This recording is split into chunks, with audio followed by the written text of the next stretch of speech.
Hi everyone, welcome to our webinar today. I'm just going to wait a couple of minutes and then hopefully we'll have enough people join and then we'll get started.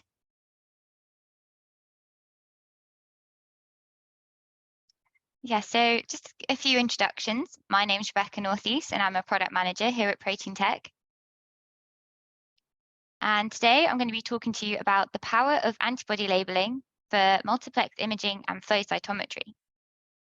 Just a quick introduction to myself, so my background. So I have a PhD in neuroscience from the University of Manchester, after which I did a short postdoc before joining Proteintech 3 years ago. And we're really excited to talk to you and give you some tips and tricks on how you can use our new product to get really beautiful images like you see here. So we have a lot of you on. I'll just get started. Some quick housekeeping. If you have any questions, please leave them in the chat or in the Q&A box, and I'll get round to as many as we can afterwards. And if not, then I will forward you on to the most relevant member of our team who can then answer your questions as well. So let's start with a quick company introduction. So Proteintech is a leading manufacturer of antibodies, proteins, and immunoassays. And its products have 3 core product lines. So through our Proteintech brand, we sell our antibodies and our flexible labeling kits, and what we're most well known for. Through our Humankind brand, we sell our recombinant cytokines and growth factors, and these are HEC293 expressed, so that means that they have native folding, post-translational modifications, and glycosylations the same as humans, because as we all know, HEC293 cells are human cells. And then through our Chromatech brand, we sell our nanobody-based reagents. And these, as the name suggests, are much smaller reagents than your traditional IgG. And they're perfect for immunoprecipitation of tagged proteins and super resolution microscopy. As a company, we like to measure our success by measuring our customer success. And we're incredibly happy that we've had our products cited in over 190,000 times worldwide. And last year we were voted for the Researcher's Choice Award, and this wasn't anything that we bought or paid for, it's something that customers voted for us. And it was for things like our excellent reagents, but also for our webinars and all the help that we provide to early career researchers as well. So what am I going to talk to you about today? So first, we're going to have a brief introduction to multiplex immunoassays. I'm sure everyone on this call already knows what they are, but we'll just be really brief here. And then we'll do an overview of the IF and flow cytometry techniques. And then we'll briefly talk about the current antibody conjugation techniques and some of their downsides and why we decided to develop this kit to help researchers. And then I'll go through some of the data. Some of this is hot off the press from our team, and also some recent publications that we've had with these flexible kits. And these are going to be focusing on immunofluorescence and flow cytometry. So just a really brief introduction. Antibodies are really popular reagents in life science research, and that's because they bind to the epitope of an antigen, so that's typically a protein, with incredibly high affinity. It's hard to make other synthetic molecules that do this. That's why antibodies are so easy to do. They're really easy to make, and that's why they're so ubiquitous in the life science market. They're used in a wide variety of immunoassays, things like Western blots, immunofluorescence, IHC, ELISAs. And then there are 2 types of signal detection, so that you can either have labeled secondary antibodies or labeled primary antibodies. And these are just a sort of example, a snapshot of some of the different antibodies that are available in the market. So why do we want to multiplex our immunoassays? So multiplex immunoassays are really useful because it allows for simultaneous detection of several targets in a single sample. However, this does require multiple labeled antibodies, and we'll talk about this in pretty much throughout the whole talk. And it's done for many techniques, but the most common ones are immunofluorescence, flow cytometry, and Western blot. And what this does and why it's so popular with researchers is it generates a detailed snapshot of a complex biological system. And you can see here in this really beautiful image from our customer, you can see all the different proteins that are labeled in this gut sample. So in this talk today, we're going to be talking a lot about direct and indirect staining or labeling. And what do I mean by this? So direct staining is where you have your antibody that is directly conjugated or labeled with the detection molecule of choice. So that might be a fluorophore or something like HRP. And this isn't what we are most used to. In fact, what we're most used to as researchers is indirect antibody labeling. And so what this is a plain unlabeled primary antibody, which is then targeted by labeled secondary antibodies. So these labeled secondary antibodies, again, might be fluorophores or HRP, biotin, other typical labels that we use. And what you can clearly see here is that you can get some off-target binding, and this is quite common. So here you've got your secondary antibody binding to FC receptors. So FC is the tail end of our antibody binding to FC receptors in the cell. Whereas the direct one, you can see that you've got no off-target binding. So really briefly, we'll now go through the immunofluorescence workflow. So this is our sort of traditional idea of what we consider immunofluorescence multiplexing. And what we've got this diagram here is showing 3 different proteins by these crude blocks. And then we're recognizing them either with indirect labeling, so we've got primary antibodies, which are then tagged with different fluorophores of a secondary, or a directly tagged primary antibody, which can then, which is then able to, again, show the different protein. And the way that this works and the ways that we can look at the different way that we can see these different multiplex colors is because we then have these fluorophores, which are really, really clever organic molecules. And what happens is they accept a certain wavelength of light. They then undergo a Stokes shift. This Stokes shift then allows them to release a photon, and they shift in their emission spectra, and then they emit in a certain wavelength of light. And then we can use specialist filters and lasers to excite and collect these different wavelengths of light. And then we'll take individual photos of each different filter and then overlay them to get these really beautiful images like you see here, again, done by one of our customers. So what are the advantages of doing direct or indirect staining for immunofluorescence? So like I showed before, direct is where we have a directly labeled antibody, so you're not using a secondary. And what you get here is better resolution, partly because your fluorophore is closer to the target protein. We have lower background because you've got no off-target binding by a secondary antibody. These are really good for same species or, for example, mouse on mouse. So same species, as we know, it can be hard to multiplex because you have to have, if you're doing your traditional set in primary secondary incubation, because you have to have, for example, mouse, rabbit, chicken primaries. Whereas if you have direct staining, you can use all mouse or all rabbit. It doesn't matter because you're not going to be cross-reacting with the different secondaries. Or other issues that can happen is if you're doing mouse on mouse staining.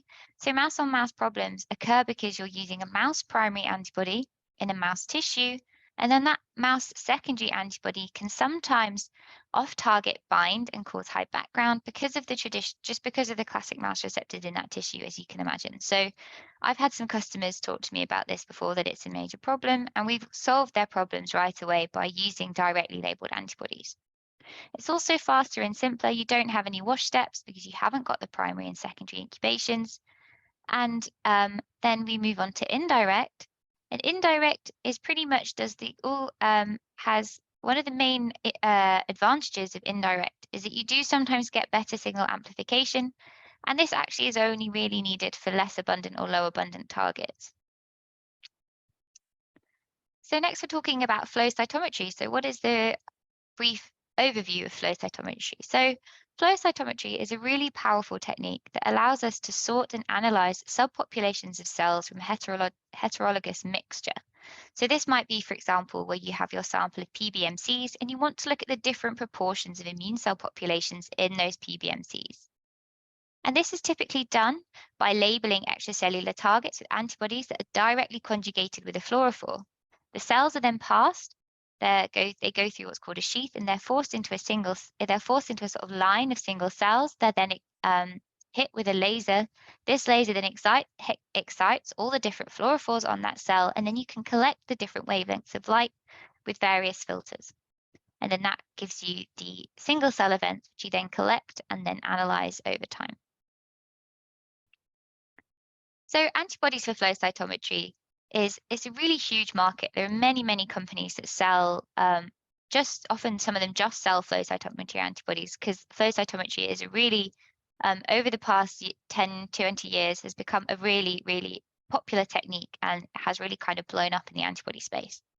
So typically what most flow cytometry users will use, especially in sort of things like immunology, they'll use what are called classic clones for extracellular markers. So these classic clones might be things like for targets such as CD3 and CD4, and these are markers that allow you to differentiate between certain types of immune cells. And these are sold at really competitive price, and they're directly conjugated with multiple fluorophores. end users have a wide range of different antibodies and targets and colors that they can use here, so that's not an issue. However, as flow cytometry becomes a more popular technique, different proteins, different antibodies are required to be used in flow, and they're not necessarily available ready conjugated. They're not necessarily known by all these other big vendors that sell all these different conjugations. So researchers are having to either self-label or pay a company to label them ourselves, or pay a lot of money, for a company to label them. So this is where it becomes a problem. And so also the problem with secondary antibodies in flow cytometry is that it does really increase your background signal from non-specific binding, as we showed in our previous diagram. And so what is really considered the gold standard in flow cytometry is a directly labeled antibody.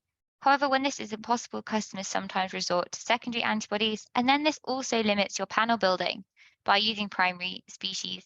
Because of the having to use different primary species or different isotypes, you are then limited to trying to find different antibodies in different species. So this is just an overview of antibodies for flow cytometry. And now we're going to talk about the current antibody conjugation techniques and where some of their limitations are. So antibody conjugation does feel like you require a degree in chemistry, and as we are all life science, I imagine I will be really brief in this. But in short, the most common antibody conjugation method is one called NHS ester conjugation. And what this does is it induces random conjugation of detection molecules like a fluorophore to surface lysines on the protein of the IgG.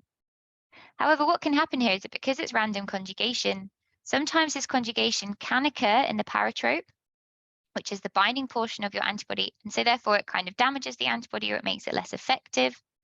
And one of the main issues as well is that it has really limited buffer compatibility. So typical components in an antibody storage buffer might be things like BSA, glycerol, amine preservatives, and other buffers. And so what happens here is that if you do your own antibody conjugation, you have to go through what's called buffer exchange. And that's where you have to purify your antibody and swap it for a different buffer. And that requires a really high amount of antibody because a really high amount of antibody is lost during this buffer exchange. So it's expensive. And you also have to start with a high conjugation to start with. So if you just want to do a quick test with that different color or with that antibody, you have to spend a lot of money and a lot of time just to label it yourself. And malamide chemistry is another method. It's slightly less common. It binds in a slightly different way. It involves the disulfide bridge reduction, which can actually interestingly remove the disulfide bridge between the heavy and light chain of the antibody, which causes antibody damage.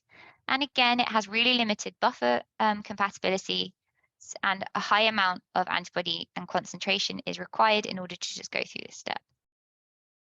So at Proteintech, we were aware that antibody labeling just wasn't fit for purpose.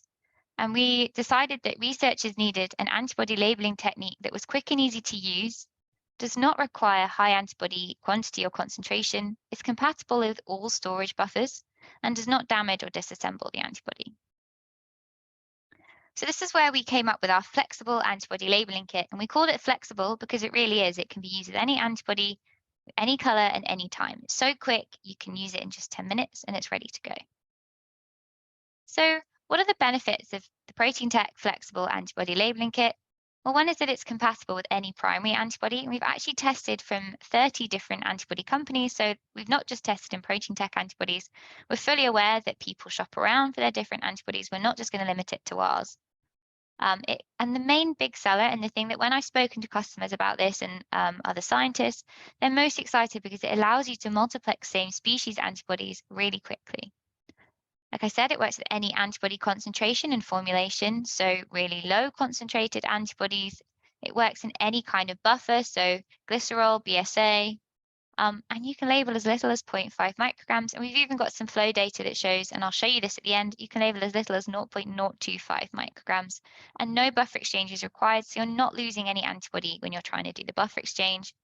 It's fast and easy, ready to use, and I'll show the protocol next. And it's available for pretty much any antibody application that requires a fluorophore. So, and we're working really hard as well to find different conjugates for this so that it will be definitely usable in more and more applications in the future. So what is our FlexLinker technology? So our FlexLinker technology is a really clever small polypeptide chain which has two covalently conjugated dyes. And this binds with a really high affinity to the Fc portion of your antibody, so the tail end of the antibody. So we know it's not binding to the paratrope, we know it's not interfering there. They are specific to an antibody's IgG type, so that might be like rabbit IgG or mouse IgG1. And we also know the degree of labeling, known as DOL, and that is that it's 2 dyes per linker. And it's also been tested in antibodies from 30 companies, like I said, and it works in any buffer, like I've said already. And simply the protocol is really simple. So you have your unlabeled primary antibody, you add it with the FlexLinker, depending on, and the amount can be scaled up depending on how much antibody you want to label. You then you incubate for 5 minutes, then add the Flex quencher, and then your antibody is ready to go. So what do we currently have? Like I said, we're working really hard to get more, but currently we have 7 fluorophores and 3 different specificities. And coming soon is mouse IgG2b and also enzymes like biotin and AHRP. So these will be really useful for things like IHC, ELISAs, Western blots. It's going to be really excited about this, and yeah, stay tuned because we're also looking at working with other companies, getting different tags and things that you can imagine that would be super useful to add to these antibodies for a wide range of multiplexing technologies. So now we're going to look at FlexAble for multiplex immunofluorescence. And here you can see how FlexAble can be used for different species. So the protocol is really simple. You simply add your unlabeled primary antibodies, add the linkers, do the protocol that we showed before, so adding the quencher, adding the buffer, and then you're ready to go. There's no complex washing. All you need to do is just make a really quick cocktail. It takes 10 minutes, and then you can add to your cells, add to your slide, and you're ready to go. You can see this really beautiful image here of human kidney. We've got the human calbindin in yellow and the ACE2 in green here. So this is just an example of different species. And then next is what most people are excited about, and that's being able to multiplex for the same species. So when you have that, for example, in this example, we've got 3 mouse monoclonals. And so what we did here is we had our 3 separate antibodies, labeled them with the relevant colors, the relevant kits, did that for 10 minutes, and then we made a master mix, so made the cocktail, and then add it to the slide, and that's it. No washing, no sequential incubations. I had a postdoc that when we did multiplex immunofluorescence, we would have to do primary, secondary of one color, wash, primary, secondary of another color, wash, for example. So it could sometimes take 2 days, 3 days just to do one multiplex experiment, whereas here we've done this in about 2 hours. So that just shows you how fast and how beautiful the images you can get are as well. And you can see how crisp they are. You've got no off-target binding from that secondary antibody. And another popular question we have is, can I use my FlexAble labeled antibody with, for example, a traditional primary secondary or with a pre-conjugated antibody? And the answer is yes, you can. It's really easy. We've got, for example, here 2 FlexAble labeled and 1 pre-conjugated in this beautiful these beautiful HeLa cell examples. And then we've also got 2 mouse FlexAble labeled and then 1 secondary labeled. So again, you can see there's no crossover. The image is really beautiful. It's really easy to do. And then speaking of that protocol, that's something that some of you might be asking, how do you do that? And what do I do if I've got different or same species? So if you have different species primary antibodies, that's really easy. All you need to do is incubate your labeled, so your FlexAble labeled and your unlabeled primary antibodies together, do all the washes, incubate your secondary, and then image. Done. If you have same species primary antibodies, so here this is something a bit more complicated and somewhere you have to be quite careful. You want to first use your unlabeled primary. So add your secondary, wash, and wash really, really well. And then what you want to do is incubate your labeled primary and then image. And the reason that we're adding our FlexAble labeled primary second is because what you don't want to happen is to have your secondary antibody bind to that and then cause crossover, and it would pretty much ruin your whole experiment because you wouldn't have any differentiation of signal between the 2 antibodies. So it can be done. It does add another step, but again, because the FlexAble step is so quick, hopefully it shouldn't be too much of a problem, but it does mean that you can then use the same species antibodies in one sample. And that's exactly what this customer did. So she and colleagues recently published this in the International Journal of Molecular Sciences. And they use FlexAble in their fish gills. So they were looking at the osmoregulation of a certain specialist fish. And so what they did here is they had one custom-made antibody, and as you know, custom-made antibodies must cost quite a lot of money. So this was raised in rabbit, and so clearly they didn't have any other choice but to use this rabbit. But they also wanted to use a rabbit polyclonal in the same slide, and this was actually the Proteintech rabbit polyclonal. But because they wanted to use it in the same slide, they then decided they'd heard about FlexAble, so they used the FlexAble kit to label that with the Coralite 647 fluorophore. And you can see this really beautiful multiplex image here. And so what the advantage is that it essentially allowed them to use their custom polyclonal alongside their favorite other rabbit antibody and still get really beautiful multiplex images. So what are the top 3 advantages for FlexAble in immunofluorescence? As I said, and what people are most excited by is being able to multiplex your antibodies from the same species. You can pre-mix your antibody cocktail, just add to slide and go. So it's really quick, no washes, no lengthy incubations. And then also you can label as little as 0.5 micrograms and no buffer exchange. I know that maybe doesn't make sense to a lot of you because most of you won't have done your own antibody conjugations, but trust us when we say this is kind of revolutionary and we're really excited that it allows customers to be so quick with their antibody labeling. Next, we're going to talk about flow cytometry. So what are some of the challenges when you want to build a panel for your flow cytometry experiments? One might be that you just simply don't have a conjugated antibody. You don't have a fluorophore that doesn't fit your desired panel. You might have a novel target and you want to try and further explore these different panels, these different subpopulations. Are you only testing a small amount of one antibody? You're not sure it's going to work in flow cytometry. You don't want to have to resort to using a secondary antibody. So you also don't want to have to pay to then conjugate it a lot. Does your secondary antibody cause high background? Are you trying to not use a secondary antibody? And then also, are you then getting species limitations for primary and secondary combinations? So this is essentially where we say FlexAble can help. And we're really excited in our FlexAble flow data. So here we've shown this is a conjugated antibody is unavailable. So we were looking at natural killer cells, NK cells, and this is a sort of typical PBMCs, isolating and gating for various parameters with the classic clones here. But then what we wanted to do is look at CD16. We didn't have a conjugated antibody available for that. So what we did is we labeled it with our Coralite plus 555. And then you can really nicely see by using CD16 the different subpopulations. So this is, for example, where the CD56 is dim and the CD16 is bright. And then you've got, this is showing that your NK cell is slightly more cytotoxic. And so as we've shown before with immunofluorescence, I'll just really briefly show you this data again. FlexAble is amazing for flow cytometry because it again allows you to multiplex antibodies from the same species. So here we've got in this panel, we're gating against CD4 and CD3, where we've been labeling with 555 and mouse FITC+. So you can really nicely see a clear separation of signal using like you would with a traditional conjugated CD3 and CD4. And again, looking at CD45 and CD3 here, we've shown this is in a rabbit and in a mouse. So really exciting that we've got FlexAble that is so easily used. And I really think that flow cytometry is going to, I think flow cytometry customers have been really excited about this. It makes their life a lot easier in terms of having to find different antibodies, different conjugations. We've also shown that it works with storage buffers, so specifically glycerol storage buffers. So you've got a really nice separation of signal, regardless of the previous percentage of glycerol in your storage buffer. And also that it works in multiple staining buffers. So staining buffers typically involve reagents like BSA, FBS, and EDTA. And then we've tested these to the typically max concentration of each. So 1% of BSA, 5% of FBS, and 5 millimole of EDTA.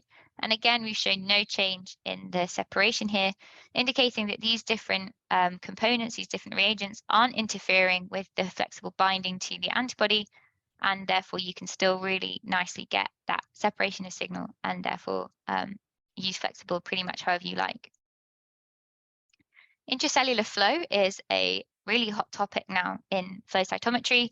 Intracellular flow is used to look at, for example, individual events of phosphorylation or in line of cytokine release when you've treated certain cells. So this is an example of untreated cells versus treated, and this has been treated with PHA and PMA in order to stimulate the release of IL-2.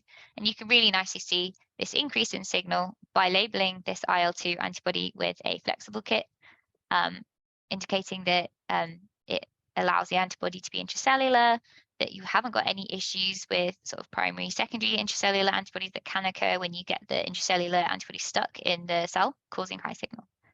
And then we also looked at mitochondrial markers. So you can see here these two classic mitochondrial markers, so TOM40, TOM20. These are outer membrane mitochondrial markers. And I was reliably told that these are actually really hard to do, really hard to achieve as intracellular flow cytometry.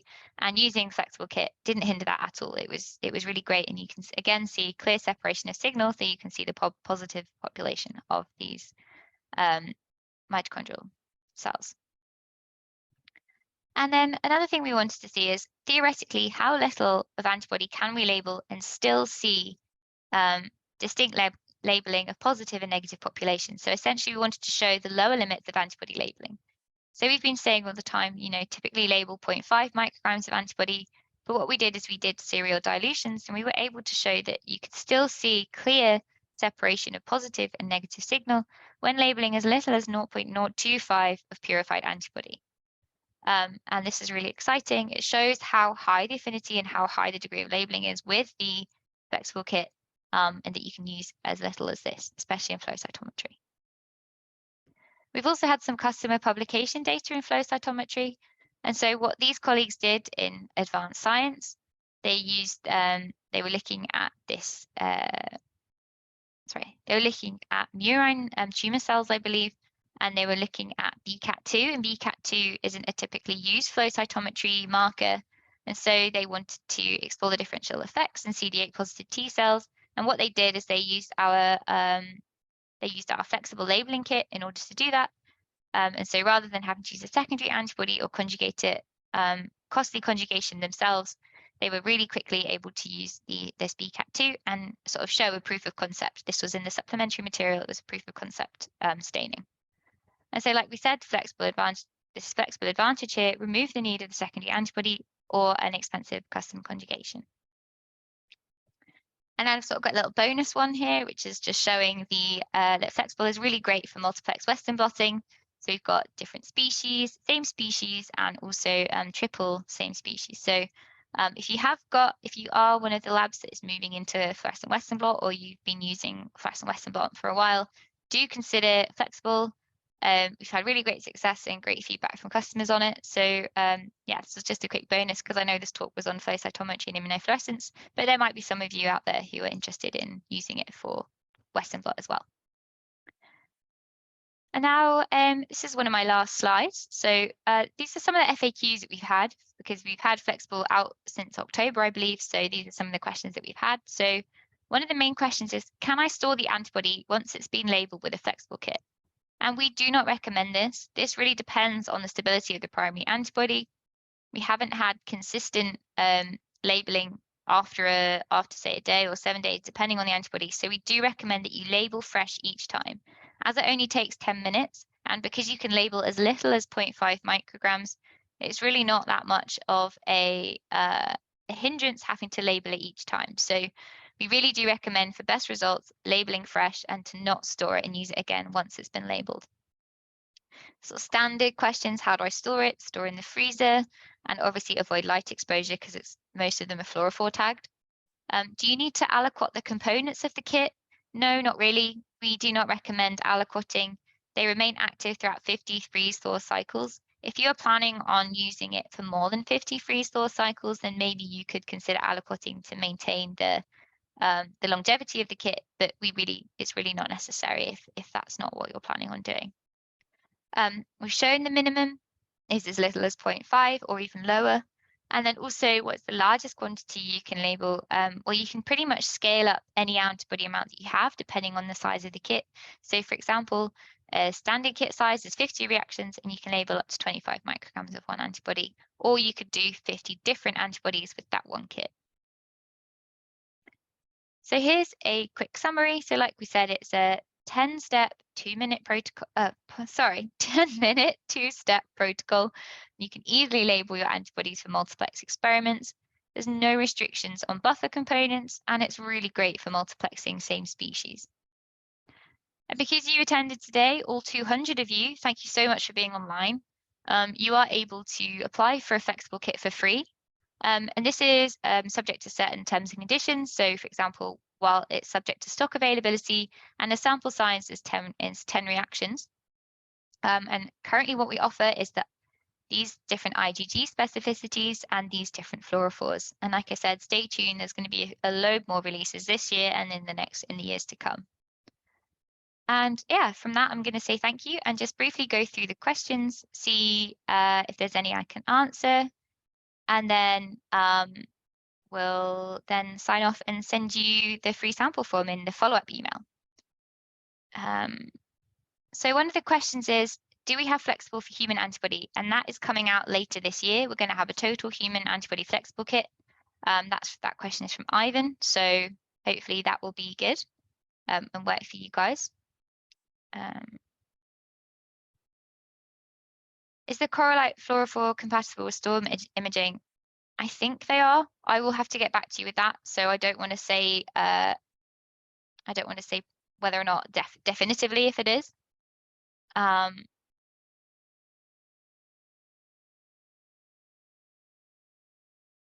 And then one of the questions is, what's the difference between Correlite 488 and FitC+? So FitC+ is a different molecule to Correlite 488. They pretty much have very similar photostability. I believe 488 is brighter. And FitC+ is better than traditional FitC. So FitC is an organic dye. But by calling it FlexAble, we've, I think, pegylated it to make it more hydrophilic and therefore is more stable. Do we ship to Hong Kong? I believe we do. It does not affect the FC function of the antibody. And I'm not sure about clearing agents. I think we have tested this. This is from Yves Lutz. I think we have tested this. Is that, I assume, is that because you want to look in tissue clearing, like the DISCO protocol? I would also say as well that if anyone is interested in collaborating with us, if you have any kind of new technology or new thing that we haven't tested in, please do drop me an email or drop us an email at here. And then we'll be really interested. We've done some collaborations in the past. You've seen we've collaborated with different images. We've collaborated with people showing that it works in various fluorescent Western blot situations. And so what we'll do is provide you with reagents for free in order to test that. And then we'll obviously give you credit. And we can also provide a reference for you to say that you've collaborated with a company.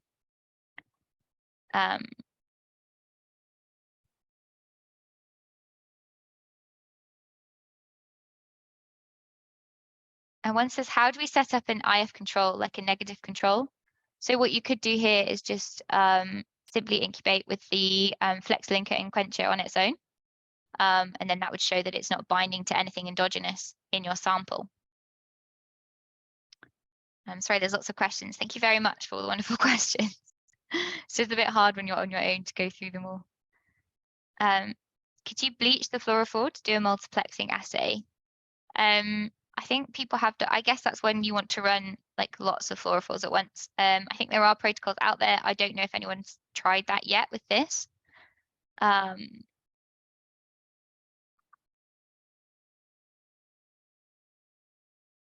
Going through the questions, some of these are quite detailed. So what I might do is end it here and then get back to you individually. Like I said, please do look out for the email. It might go to your spam or trash folder, but we'll be sending you the link to try this sample for free, to try FlexAble for free. And yeah, thank you so much for joining today. It was lovely to talk to all of you, even if it's just through a screen. I often do in-person talks and I really prefer that because I get some feedback. But yeah, thank you so much for joining. And looking forward to seeing what you guys can do with FlexAble as well. Have a lovely day.